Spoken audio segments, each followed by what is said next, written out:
ESG social concerns, diversity. Business success, at its core, it really hinges on a few clear things, right? Constant innovation, deeply engaged employees, and of course, fiercely loyal customers. These are pretty standard ideas. But what if I told you there's this surprising, often overlooked strategic advantage? Something that actually turbocharges all of these.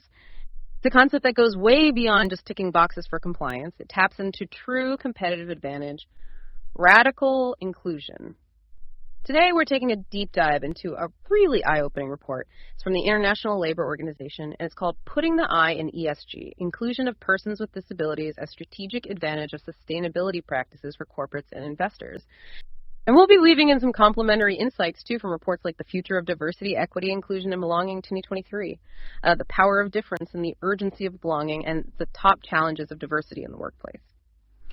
Our mission, really, for this deep dive is to explore how truly valuing every single individual, especially those with disabilities, drives not just ethical behavior, but measurable business success and profound societal progress, too.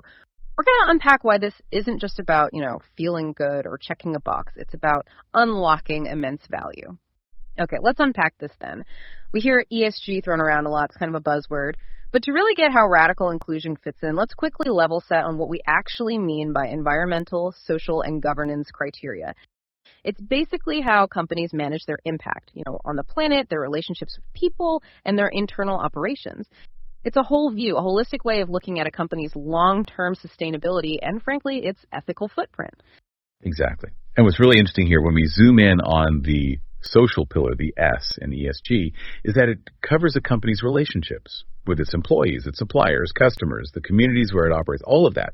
Now, disability inclusion is absolutely crucial here.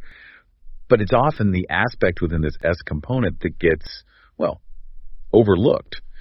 Yet it's so integral to the broader diversity, equity, inclusion, and belonging DEIB landscape. And it's where so much untapped potential really lies. That's such an important point. And when we talk about disability, I think for a lot of people, maybe a traditional image pops into their head. But you mentioned disability as an evolving concept. What does that actually mean for how companies should approach this? Yeah, it's critical to understand that disability isn't some static term. It encompasses long-term physical, mental, intellectual, or sensory impairments. And these impairments, when they interact with various barriers in society, they can hinder full and effective participation. And here's a key thing for you to take away. Most disabilities are not apparent. You might not even know someone has one. This includes neurodivergent folks, for example, individuals with autism, ADHD, dyslexia. Their unique cognitive profiles often bring really distinct strengths and ways of thinking. And we also have to remember disability identity. It intersects with other factors like race, ethnicity, gender, age. Yeah. So you really need multifaceted, inclusive approaches. It's never just about one single dimension. Those distinctions are incredibly important, definitely, for any leader, any investor trying to get the full picture. So, given this evolving definition and its place within the S of ESG, what's the actual business case? What do the numbers tell us? What are the financial and strategic advantages for companies that genuinely embrace disability inclusion? This is where it gets incredibly compelling. The data isn't just encouraging. It's a profound strategic indicator. Companies that are actively embracing disability inclusion practices, they've shown remarkable financial benefits. We're talking about an average of, get this, 28% higher revenue, literally double the net income. Yeah. And 30% higher economic profit margins compared to their peers. This isn't just some random correlation. It points to a real shift in competitive advantage. It's rooted in accessing a richer talent pool, a loyal, often underserved market segment, and those unique problem-solving perspectives that drive genuine innovation. And think about the immense market power here. The combined disposable income of persons with disabilities, it exceeds $8 trillion globally.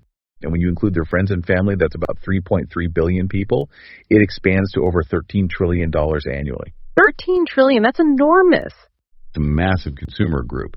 And what's particularly powerful is their known, strong brand loyalty. There was an April 2023 survey.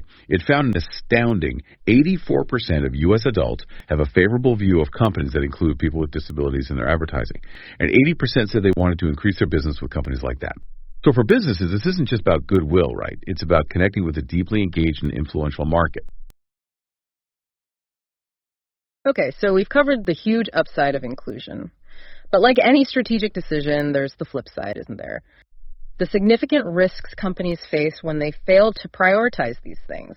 And here's where the risk mitigation part gets really interesting.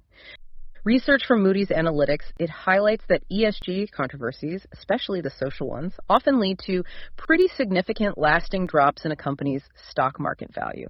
We're talking tangible hits. Moderate to severe ESG events.